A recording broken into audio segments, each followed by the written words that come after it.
طالبانو اعتراف وکړ چې سوداګري ځورولي او هیواد وتلو ته یې مجبور کړي دي.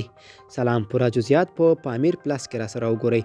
د طالبانو د صفوفو د تصفیې کمیسیون په خپلو تازه څرګندونو کې ویلي چې دوی زیات شمیر کسان د خلکو د ځورولو په تور له دندو لرې کړي او یو شمیر یې نیولي هم دي. د دې کمیسیون د معلوماتو له مخې په دې کسانو کې یو شمیر ولایتي رئیسان هم شامل دي. دوی اعتراف کړی چې داسې کسان او طالبان شته چې سوداګر او پانګوال ځوروي او له هیواده وتلو ته اړ باسي. دوی دا هم وویل چې د داسې قضیو پر وخت مخه نیول شوې. د صفوفو کمیسیون زیاته کړه چې دوی تر اوسه له خپلو لیکو څخه 1895 کسان له دندو لرې کړي دي.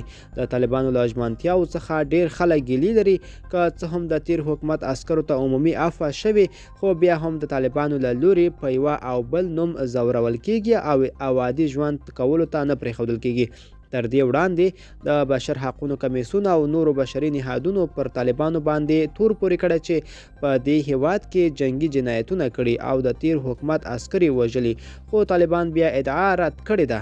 تر اوسه پورې د طالبانو له واکمنۍ شاوخوا 4 میاشتې وځي او د دوی د واکمنۍ پر مهال ښځې، مدني فعالان، د تیر نظام عسکر، قومي مشران او نور افغانان په نښه شوي او وژل شوي دي چې په دې وژنې کې تر ډیره بریده طالبان پړه بلل شوي دي. افغانان د خپل راتلونکي په هکله لویه اندېښنه لري او وایي که حالت همداسې دوام وکړي نو لرې نه ده چې یو بحران سره به مخ شي او راتلونکي به یې له ستونزو سره مخ وي.